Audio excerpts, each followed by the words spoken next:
বিশ্বকাপ জমে উঠেছে এবং বিশ্বকাপের উন্মাদনায় সব দলগুলো নিজেদের সামর্থ্য দেখাচ্ছে। তবে সবচেয়ে আশার খবর বাংলাদেশের ফেভারিট দুটো টিম বাংলাদেশের ভক্তদের কাছে, ব্রাজিল আর্জেন্টিনা দুইটা দলই টুর্নামেন্ট যতই আগাচ্ছে ততই তারা ছন্দে ফিরছে। সব বিষয়ে আলাপ করব। আমাদের সঙ্গে আছেন আজকে দুজন গেস্ট, একজন জাফর হোসাইন যিনি ব্রাজিল ফ্যান এবং একই সঙ্গে আশিক জামান যিনি হচ্ছেন অ্যাডভার্গোর স্বত্বাধিকারী এবং একই সঙ্গে আর্জেন্টিনা সমর্থক। দুজনকে আপনাদেরকে স্বাগত জানাচ্ছি। ধন্যবাদ আপনাকে। আচ্ছা, একটু স্বস্তির খবর বোধ হয় আমাদের বাংলাদেশের ফুটবল ফ্যানদের জন্য নিশ্চয়ই। আপনারা কি আমার সঙ্গে একমত কিনা যে টুর্নামেন্ট যতই আগাচ্ছে ব্রাজিল আর্জেন্টিনা দুইটা দলই আসলে গুছিয়ে নিচ্ছে বেশি করে এবং আস্তে আস্তে করে আগাচ্ছে এবং মানে যতই খেলা তাদের গড়াচ্ছে এবং তার মনে হচ্ছে যে ছন্দ তাদের বাড়ছে। জাফর কি একমত কিনা আমার সঙ্গে? আমি একমত।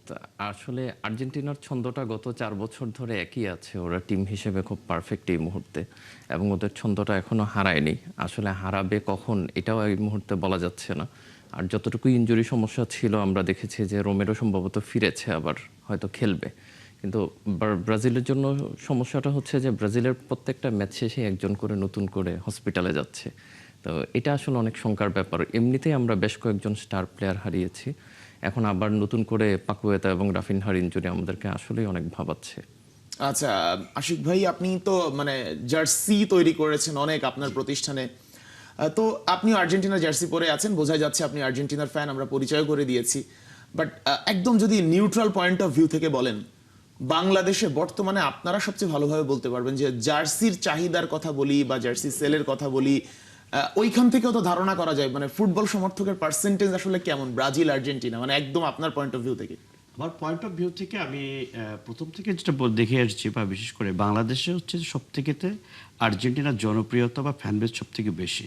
তো আমি আমার জায়গা থেকে আমি যে পরিমাণ জার্সি প্রোডাকশন করেছি আমার অ্যাডভার্গো থেকে, দেখা যাচ্ছে যে 70% আর্জেন্টিনা আর 20% ব্রাজিল আর 10% আদার্স কান্ট্রি আর কি। তো সেই জায়গা থেকে নিঃসন্দেহে আমি বলতেই পারি যে আর্জেন্টিনার ফ্যানবেস বাংলাদেশের সব থেকে বেশি এবং ধারাবাহিকভাবে আগামীতে আরো বেশি বাড়বে, আমি আশাবাদী যেটা আর কি। আচ্ছা, ব্রাজিলের জার্সির চাহিদা কি এমন হয়েছে যে গ্রুপ পর্বের দুই একটা ম্যাচ যাওয়ার পরে ব্রাজিল যে জার্সি চাহিদা একটু বেড়েছে? ব্রাজিলের জার্সিটা যেটা হয়েছে, আমরা প্রথম যেটা খেলা ছিল মরক্কোর সঙ্গে, ওই দিনকে খেলার পর থেকে ব্রাজিলের কিছুটা একটু কমতে থাকে আর কি। এরপরে তুলনামূলক কিছু দিন চলছিল আর কি। আর মাঝখানে তো এই আমার কাছে যেটা হয়েছে, এক সপ্তাহ ধরে ব্রাজিলের কোনো খবরই নেই আর কি, মানে জার্সির কোনো চাহিদাই নেই গত একদমই চাহিদা নেই আর কি।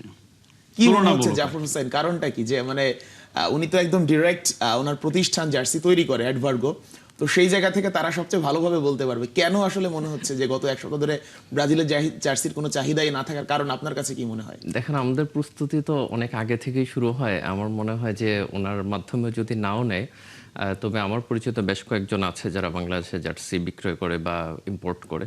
এদের কাছ থেকে আমি শুনেছি যে যথেষ্ট পরিমাণ ব্রাজিলের চাহিদা ইভেন দিয়েও শেষ করা যাচ্ছে না। আর ব্রাজিলের হোমের চেয়ে অ্যাওয়েটার চাহিদাও এবার খুব বেশি ছিল।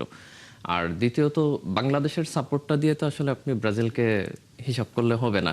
আপনি দেখবেন যে বিশ্বকাপে মরক্কোর সাথে ম্যাচের পরে সিবিএস সহ ফক্স সহ কয়েকটা টিভি চ্যানেল ঘোষণা দিয়েছে যে ওদের সর্বোচ্চ দেখা ম্যাচ ছিল ব্রাজিল বনাম মরক্কো প্রথম ম্যাচ। ইভেন ইউএসএর প্রথম ম্যাচটার চেয়েও বেশি, আর্জেন্টিনার চেয়েও বেশি। সুতরাং আমাদের ফ্যান বেসটা আসলে বিশ্বময়, শুধু বাংলাদেশ দিয়ে আমরা চিন্তা করতে পারি না। আমাদের যেহেতু এত বিশাল ফ্যান বেস, এখানে হয়তো কম হতেও পারে, এটা আমারও ধারণা যে বাংলাদেশে হয়তো একটু কম, কিন্তু ওই 70 আর 20-এর যে হিসাব সেটা আসলে পারফেক্ট কোনো হিসাব। তো আপনার কাছে কি মনে হয় যে ব্রাজিল যদি মানে আর্জেন্টিনা যদি এবার বিশ্বকাপ জিতে যায়, সেই 70 বাংলাদেশে অন্তত বাংলাদেশের প্রেক্ষাপটে 70 কোথায় গিয়ে পৌঁছাবে আর্জেন্টিনা যদি এবার চ্যাম্পিয়ন হয়? ধরেন আমরা যখন ফুটবল দেখা শুরু করি ছোট থেকে, তখন আমরা আর্জেন্টিনার কোনো সাফল্য দেখি নাই।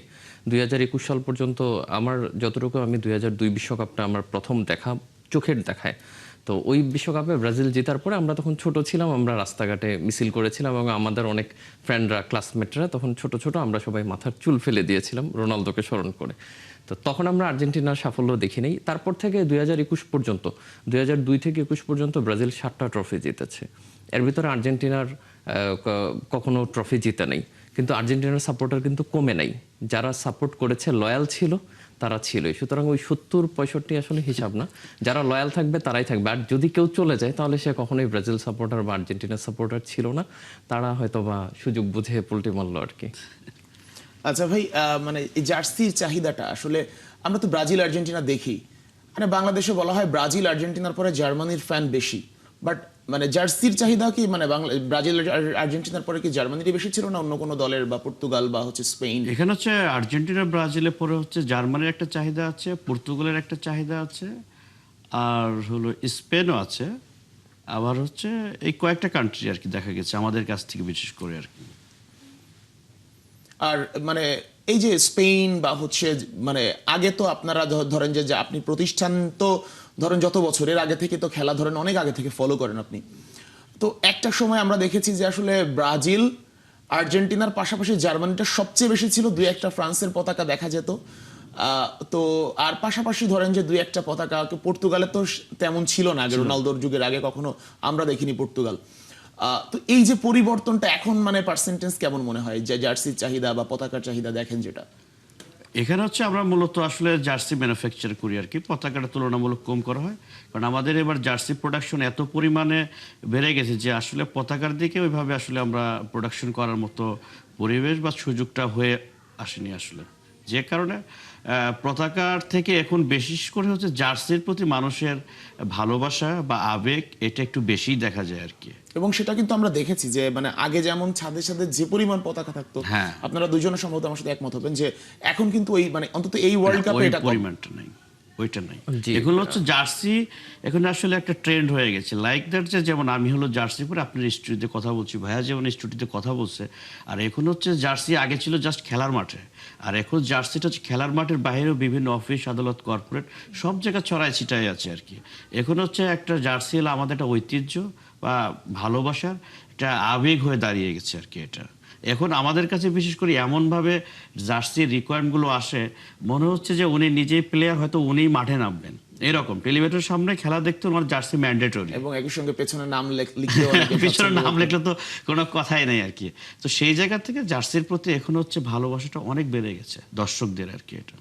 জাফর, মাঠের খেলায় যদি আমরা একটু ফিরি, মানে বাস্তবতার হিসেবে একটা হিসেব করা হচ্ছে যে আর্জেন্টিনার জন্য ওয়ার্ল্ড কাপটা অনেক বেশি সোজা। এই যে ওয়ার্ল্ড কাপের ফিক্সচার করা হয় বা হচ্ছে আগে থেকেই কি এত ধারণা থাকে যে আর্জেন্টিনার জন্য সোজা করা হচ্ছে, বা এই যে মানে যারা বলছে মানে এন্টি আর্জেন্টিনা যারা, তারা যে বলছে যে এই যে পড়ছে হচ্ছে কেপ ভার্দে, তারপরে পড়বে ইজিপ্ট, এইভাবে দুর্বল দলগুলো পাচ্ছে, ব্রাজিল বা পর্তুগালের আগে সহজ প্রতিপক্ষই পড়বে বা কলম্বিয়ার আগে, কেন আসলে আর্জেন্টিনা এই সুবিধা দেয়? বাস্তবতা আসলে কি বলে হিসেবটা? আসলে বিশ্বকাপে কোনো দলই সহজ না। জার্মানি প্যারাগুয়ের সাথে হেরে গেল, বা এই বড় বড় দলগুলো বিদায় নিচ্ছে। আপনি দেখেন ব্রাজিল যখন প্রথম ম্যাচে মরক্কোর সাথে ড্র করলো, তখন পুরো বিশ্বময় ব্রাজিল ফ্যানদের একটা হাহাকার শুরু হলো, মরক্কো খুব ছোট দল, তাদের সাথে কেন ড্র করবে। বাট দেখেন নেদারল্যান্ডসকে ওরা উড়িয়ে দিয়েছে।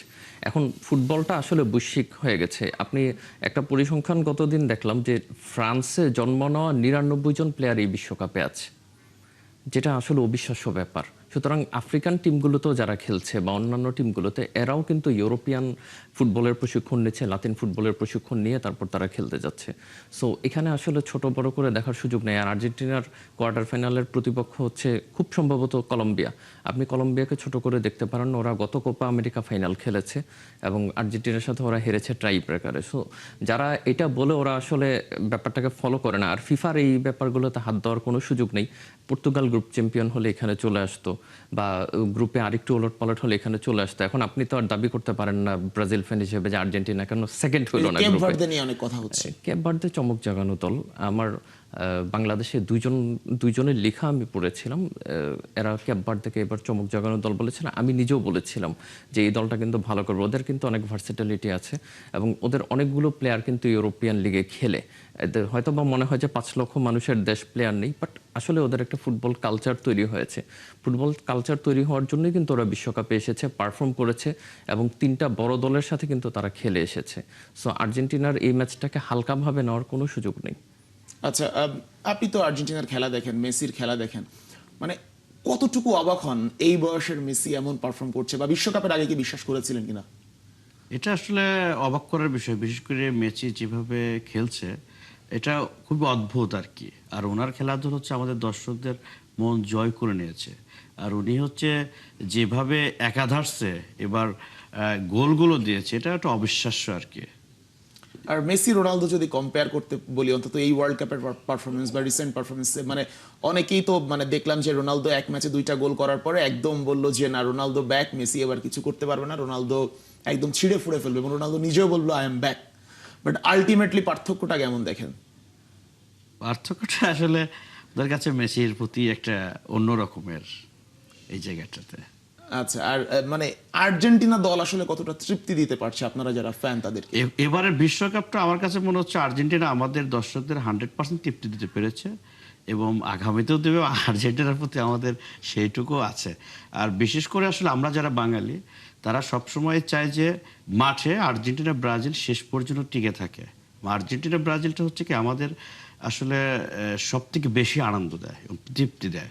এবং আমরা যদি দেখে যেতে পারি যে এবার বিশ্বকাপে কোনোভাবে আর্জেন্টিনা ব্রাজিল মুখোমুখি হয়, এটা আমাদের জন্য সব থেকে বড় তৃপ্তির জায়গা বা আনন্দের জায়গা।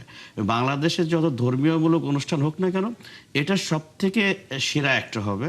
আর এটা যে কতটা আনন্দর সকল দর্শকদের, লাস্টে এতে যদি ব্রাজিল হেরে যেত, তাহলে অনেকটাই কিন্তু 50% আনন্দর পরিমাণটা কমে যেত। তো আমরা মনে প্রাণে চাই যে দুইটা দলই অন্তত শেষ পর্যন্ত যাক, আমরা যেন আনন্দের সাথে তৃপ্তির সাথে যেন মাঠে হই হল্লা করে একসঙ্গে খেলা উপভোগ করতে পারি। জাফর, কথা হচ্ছিল যে ব্রাজিল আর্জেন্টিনা মানে কোন রাউন্ডে গেলে মুখোমুখি হতে পারে এবং ম্যাচটা কেমন হবে আপনার মতে? প্রথমত আসলে আর্জেন্টিনা সুন্দর ফুটবল খেলে না, যেটা বাস্তব। আমি কখনোই প্রতিপক্ষের খেলা দেখিনি নষ্ট করে। আর্জেন্টিনা গত 30-40 বছরে সুন্দর ফুটবল খেলেছে এরকম কোনো খেলা খুব কম, মানে একটা টিম কন্টিনিউ সুন্দর ফুটবল খেলেছে, ডমিনেট করেছে, এই ধরনের খেলা আমরা দেখি নাই। ইভেন ম্যারাডোনার সময় আর্জেন্টিনা ডিফেন্সিভ ফুটবলই খেলেছে, ম্যারাডোনা এবং স্ট্রাইকারকে দিয়ে তারা তাদের অ্যাটাকটা সাজিয়েছে। সেম এবারও আপনি যখন বলছেন যে মেসির খেলা দেখে মন ভরছে কিনা, আসলেই মন ভরে নাই, কারণ মেসি এখন আগের মতো খেলে না। কিন্তু মেসিকে একটা নির্দিষ্ট রোলে খেলানো হচ্ছে। এই ধরনের একটা লিজেন্ডারি প্লেয়ারকে যখন একটা নির্দিষ্ট দায়িত্ব দেওয়া হয় যে শুধু তুমি এই কাজটাই করবে, এবং সে যখন এই কাজটাই করে, তখন এর চেয়ে ভয়ঙ্কর কিছু নাই। আপনি দেখবেন রিয়াল মাদ্রিদ যখন রোনালদোকে ইউজ করতো শুধু একটা কাজে, যে গোল করে যাও, মাদ্রিদ টানা 3বার ইউরোপ চ্যাম্পিয়ন হয়েছিল। মেসিকে ঠিক আর্জেন্টিনা সেভাবেই ইউজ করছে, যে অত বেশি প্রেশারের দরকার নেই, তোমার প্রেস করতে হবে না, বল কেড়ে নিতে হবে না, তোমার কাজ শুধু এবার গোল বানানো আর গোল করা। মেসি দেখবেন যে বেশিরভাগ সময়ই যখন বল পায়ে না থাকে, দেখবেন হাঁটাহাঁটি করে, রেস্ট করে, মাঠের মধ্যেই সে তার পজিশনে চলে যায়, গোল করে দিচ্ছে। সো এটা খুব ভয়ঙ্কর একটা ব্যাপার। আর দ্বিতীয়ত হচ্ছে আর্জেন্টিনা সুন্দর ফুটবলের জন্য কখনোই বিখ্যাত ছিল না, তারা লিজেন্ডারি 2-4 জন প্লেয়ারকে নিয়ে বিখ্যাত হয়েছে। বাংলাদেশে আর্জেন্টিনার যে ক্রেজটা, এটা মূলত ম্যারাডোনা থেকে শুরু, এবং মেসি এসে এটাকে পরিপূর্ণতা দিয়েছে। সুন্দর ফুটবলটা মূলত খেলেছে ব্রাজিল, আর অসফল দল হিসেবে সুন্দর ফুটবল খেলেছে নেদারল্যান্ডস, আর তারপরে খেলেছে স্পেন। কিন্তু স্পেন একটা পর্যায়ে এসে সাফল্য পেয়েছে 2008 সাল থেকে। তো এই 3টা দলকে সুন্দর ফুটবলের ক্ষেত্রে বলা হয়। জার্মানরা মূলত একটু অন্যরকম ফুটবল খেলে, ওরা মেশিনের মতো, যেটা আসলে জার্মান ফুটবলে এই মুহূর্তে নেই। তো ব্রাজিল বনাম আর্জেন্টিনা খেলা হলে এই মুহূর্তে আর্জেন্টিনা ফেভারিট থাকবে, এটাই নর্মাল, কারণ ওদের স্কোয়াড এই মুহূর্তে পারফেক্ট শেপে আছে, কনফিডেন্স ভালো। ব্রাজিল কার্লো আনচেলত্তির আন্ডারে আসার পরে এই বিশ্বকাপে প্রত্যেকটা ম্যাচ বাই ম্যাচ পারফরমেন্স ভালো করছে, বাট প্রত্যেকটা ম্যাচের পরেই কিন্তু কার্লোর একটা দুশ্চিন্তা চলে আসছে যে তার একজন করে একাদশের প্লেয়ার ইনজুরি আক্রান্ত হচ্ছে, রাফিনহা গেল, পাকুয়েতা গেল। সো এই মুহূর্তে আসলে একটু টাফ যে ব্রাজিল কেমন করবে। বা কিন্তু তারপরেও একটা কথা থাকে, আসলে ফুটবলে আপনি দিন শেষে সেরা দল বা সেরা খেলা দিয়েও জিততে পারবেন না যদি ভাগ্য আপনার পাশে না থাকে। তো ভাগ্যটাও আসলে পাশে থাকা দরকার। আমরা 2010 সালেই হেক্সা দেখার কথা ছিল, কিন্তু ভাগ্য আমরা ছিল একটা না। ব্রেক নিব, ব্রেকের পরে আমরা আপনাদের দুজনের সঙ্গে আবারও আলোচনা করব এবং ব্রাজিল আর্জেন্টিনা ম্যাচে আসলে কি হবে সে বিষয়ে আলোচনা করব। দর্শক, কথা বলছিলাম আশিক জামান এবং জাফর হোসেনের সঙ্গে, দুজন ব্রাজিল আর্জেন্টিনা সমর্থক আছেন। 71-এ চলছে খেলাযোগ, আর আপনাদের সঙ্গে আছি আমি শেখ আশিক, আর আমার সঙ্গে আছেন আরো দুজন গেস্ট, একজন ব্রাজিলের সমর্থক, অন্যজন আর্জেন্টিনার। কথা বলছিলাম জাফর হোসেনের সঙ্গে, একটু আশিক জামানের কাছে যেতে চাই। আপনি একটা গল্প বলছিলেন ব্রেকের মাঝেই আমাদেরকে, যে ব্রাজিল যখন হচ্ছে জাপানের সঙ্গে 1 গোল খেলো এবং হারবে কি জিতবে একটা সংশয় ছিল, এরপরে আসলে ব্রাজিলের জার্সি চাহিদা কিংবা কি ধরনের পরিস্থিতি তৈরি হয়েছিল যদি একটু বলবেন। আসলে যখন হচ্ছে ব্রাজিল হচ্ছে আর্জেন্টিনার সঙ্গে আমাদের কাছে যখন মনে হলো যে হারবে বা কি জিতবে, তখন আমি একজন আর্জেন্টিনার যদিও বা কট্টর সমর্থক, আবার পাশাপাশি একজন ব্যবসায়ী, সেই দিক থেকে আমি মনে প্রাণে চেয়েছি যে না, ব্রাজিল অন্তত একটু টিকে যাক। আর যদি ওই সময় হেরে যেত, তাহলে আমাদের মতো বাংলাদেশে যারা অনেক উদ্যোক্তা বা ব্যবসায়ী, এদের জন্য অনেক বড় একটা ক্ষতির একটা কারণ হয়ে দাঁড়াতো। কারণ আমাদের সহ সারা বাংলাদেশে অসংখ্য ব্যবসায়ীদের কাছে হিউজ পরিমাণ ব্রাজিলের একটা জার্সি স্টক ছিল আর কি। তো ওইটা যদি সামহাও যদি হেরে যেত তাহলে পরে এই জার্সিগুলো স্টক হয়ে যেত, আর সেক্ষেত্রে আমরা ব্যবসায়ী হিসেবে অনেক বড় একটা ক্ষতির সম্মুখীন হয়ে যেতাম। তো যাই হোক, আল্লাহ ভরসা, আল্লাহ পাক আমাদের দিকে সদয় হয়েছে। মানে আর্জেন্টিনা সাপোর্টার হয়েও ব্রাজিলের জন্য হচ্ছে দোয়া করেছিলেন। হ্যাঁ, আমরা মনে প্রাণে যারা ব্যবসা করি তারা আমরা সবসময় চাই যে অন্তত এই দুইটা দল যদি মাঠে থাকে তাহলে আমাদের খেলাধুলার দিক থেকে আমরা যে আনন্দ বা তৃপ্তি পাবো, আর ব্যবসা বাণিজ্যের দিক থেকে আলহামদুলিল্লাহ আমাদের মতো যারা আছে অসংখ্য মানুষের আসলে রুটি রোজগারের জায়গা এটা আর কি। এদিক আর থেকে আমাদের জন্য এরপরেই ভালো। তো আবার হালান্ডের নরওয়ের সঙ্গে খেলা, যে নরওয়ের সঙ্গে ব্রাজিল কখনো জেতেনি, বিশ্বকাপে একবার খেলা হয়েছে সেবারও হেরেছে। এখন আসলে আপনাদের মতো ব্যবসায়ী যারা জার্সি তৈরি করেন, ব্রাজিলের জার্সি অনেক আছে যাদের কাছে, তারা আসলে কতটা ভয়ে আছে এখন? এরপর আর খুব বেশি একটা ভয় নাই, কারণ আমাদের কাছে অলমোস্ট আমরা শেষ করে দিয়েছি আর কি কিছুটা। তাহলে কি এখন কি দোয়া করবেন না ব্রাজিলের জন্য? এখন দোয়া করব, আমরা সবসময় দোয়া করি যে আমি বিশেষ করে আমি ব্যক্তিগতভাবে সবসময় চাই যে শেষ পর্যন্ত ব্রাজিল যেন মাঠে থাকে, কারণ আমাদের বাঙালির হচ্ছে আবেগ, এবং আর্জেন্টিনা ব্রাজিল যে মুখোমুখি আপনাদের খেলাধুলা করতে পারে অন্তত একসাথে একযোগে আমরা একই জায়গায় রাস্তাঘাটে টেলিভিশন মনিটর লাগিয়ে যেটা আনন্দ, এর থেকে আর কিছু হতে পারে না আর কি। আর বাংলাদেশের বিশেষ করে হচ্ছে আর্জেন্টিনা ব্রাজিল খেলাটা সব থেকে বেশি মানুষ ভক্ত। তো আমরা মনে প্রাণে চাই যে অন্তত দুইটা দল যেন ফাইনাল রাউন্ড ও ফাইনাল খেলায় যেন আমরা দেখতে পারি আর কি অন্তত। জাফর, আপনার কাছে কি মনে হচ্ছে কোন দুই দল আসলে ফাইনালে যাবে এবার, এবং কারা সবচেয়ে বেশি ফেভারিট? মানে চ্যাম্পিয়ন তো কে হয় আসলে বলা যায় না, যেমন আপনি যেমন বলছিলেন যে আর্জেন্টিনা হচ্ছে খেলা মানে সুন্দর ফুটবল খেলে না, ওইটাও প্রতিপক্ষের জন্য ভয় থাকে, যেমন ফ্রান্সের খেলা আর্জেন্টিনা যে কোনো মুহূর্তে নষ্ট করে দিতে পারে। বাট ফাইনালে কোন দুই দল যাবে এখন পর্যন্ত পারফরমেন্স দেখে আপনার মনে হচ্ছে? এখন পর্যন্ত পারফরমেন্সে ফ্রান্সের ফাইনালটা ওই দিক মোটামুটি থেকে কনফার্ম মনে হচ্ছে যে ফ্রান্স ফাইনালে চলে যাবে। আর এই পাশ থেকে আসলে বলা যাচ্ছে না, কারণ এই পাশে তিনটা দল যারা খুব ক্লোজ শক্তিতে, এর মধ্যে ব্রাজিল, আর্জেন্টিনা এবং ইংল্যান্ড মোটামুটি খুব কাছাকাছি, এবং কলম্বিয়াও খুব কাছাকাছি। ইংল্যান্ডের শেষ ম্যাচ দেখে আপনার কি মনে হচ্ছে? ইংল্যান্ডের শেষ ম্যাচ দেখে আমার মনে হচ্ছে যে ইনজুরি মুক্ত ব্রাজিল যদি থাকে তাহলে, বা ইনজুরিটা যদি আর ঝামেলা না করে, তাহলে ব্রাজিলের জন্য ইংল্যান্ড বাধাটা পার করা সহজ হবে। আচ্ছা, ইংল্যান্ডের এই টিমকে হারানো কাদের জন্য সহজ, ব্রাজিল না আর্জেন্টিনা? Definitely Argentina. আর্জেন্টিনা এই মুহূর্তে সবচেয়ে ভালো ফর্মে আছে বিশ্বকাপে, আর্জেন্টিনা এবং ফ্রান্স। আর্জেন্টিনা আসলে দল হিসেবে খেলছে। আমরা ফ্রান্সের কথা যদি আপনি বলেন, ওদের ক্ষেত্রে ফিয়ার ফ্যাক্টরটা হচ্ছে ওদের ওই যে চারজন প্লেয়ার যারা অ্যাটাকে খেলে, ওলিসে ডেম্বেলে, ডুয়ে এবং এমবাপ্পে, বা ডুয়ের জায়গায় বার্কোলা। তো এই জায়গাটায় তো কিন্তু আর্জেন্টিনার ক্ষেত্রে ওরা আসলে একটা টিম হিসেবে খেলে। ওরা মেসিকে ছাড়াও কিন্তু ম্যাচ বের করে আনে, যেমন ব্রাজিলের সাথে ওরা সর্বশেষ যে ম্যাচটা খেললো ওটা মেসি খেলে নাই, কিন্তু পারফর্ম করেছে। একই মনে হচ্ছিল যেন একই টিম খেলছে, একই রকম খেলছে। সো এই যে টিমটাকে গড়ে তুলে আনা, এটার জন্য আর্জেন্টিনা ব্রাজিল কি ভিনিকে ছাড়াই পারফর্ম করতে পারবে? না, ভিনিকে ছাড়া এই মুহূর্তে পারবে না, কারণ কার্লোর গেম প্ল্যানের জন্য ভিনি সবচেয়ে ইম্পর্টেন্ট। এটা কার্লো কোচ হওয়ার পরেই বলেছে, এবং ব্রাজিলের এই মুহূর্তে এই বিশ্বকাপের সবচেয়ে টপ পারফর্মারও ভিনির কোনো বিকল্প নেই। আপনার অলরেডি আমরা এস্তেবাও, রদ্রিগো, রাফিনহা সহ বেশ কিছু, তার মানে হচ্ছে ব্রাজিল ভিনিকে ছাড়া অসম্পূর্ণ, কিন্তু আর্জেন্টিনা মেসিকে ছাড়াও ফাইট করতে পারবে। জি, ডেফিনেটলি পারবে। ওরা এটা গত এক বছর ধরে দেখিয়েছে। ইভেন সর্বশেষ যে কোপার ফাইনালটা ওরা জিতলো, ওইখানেও কিন্তু মেসি সাব হিসেবে উঠে যাবার পরেই তারা ম্যাচটা বের করে এনেছে। আচ্ছা, কি মনে হচ্ছে আসলে আর্জেন্টিনার খেলা দেখে? মানে ব্রাজিলের চেয়ে তো এগিয়ে, সেটা ব্রাজিল ফ্যানই স্বীকার করলো। মানে কতটা, মানে আপনি কনফিডেন্ট যে ব্রাজিল আসলে মানে আর্জেন্টিনা ওয়ার্ল্ড কাপের ফাইনাল যাবে এবং বা চ্যাম্পিয়ন হওয়ার জন্য কতটা কনফিডেন্ট? যেভাবে আসলে খেলে আসছে সেটা আমরা আশাবাদী অনেকটাই, যে না আর্জেন্টিনা যাওয়ার সম্ভাবনা অনেকটাই বেশি। ভাইয়া যেটা বললো যে ফ্রান্সও কোনো দিক থেকে কম না, ফ্রান্সের সম্ভাবনা অনেক বেশি আর কি। তারপরেও আমরা আশা করছি দেখা যাক ফাইনালে আসলে কি দাঁড়ায়। আর এবার যেভাবে খেলা হচ্ছে আসলে প্রেডিকশন করা খুব টাফ যে কি হবে। থ্যাংক ইউ আপনাদের দুজনকে আমাদের সঙ্গে স্টুডিওতে আসার জন্য এবং আলোচনা করার জন্য। এবং ব্রাজিল আর্জেন্টিনা আমরা চাই যে আগাতে থাকুক এবং শেষ পর্যন্ত সেমিতে গিয়ে দেখা হোক, এবং যে দল পারফর্ম করবে সেই দলই ফাইনালে যাক, এটাই শুভকামনা সবার জন্য। আপনাদেরকেও ধন্যবাদ জানাচ্ছি। দর্শক, আলোচনা করছিলাম দুজন ভক্তের সঙ্গে যারা ব্রাজিল আর্জেন্টিনাকে নিয়ে আসলে অনেক বেশি হোপফুল যে বিশ্বকাপে দাপট দেখাবে এবং ফাইনালে যাবে। এই ছিল এখনকার খেলা জগতে সরাসরি সংবাদ আর অনুষ্ঠান দেখতে চোখ রাখুন ৭১-এর ফেসবুক পেজ, আর সাবস্ক্রাইব করুন ৭১-এর ইউটিউব চ্যানেলে। সঙ্গেই থাকুন।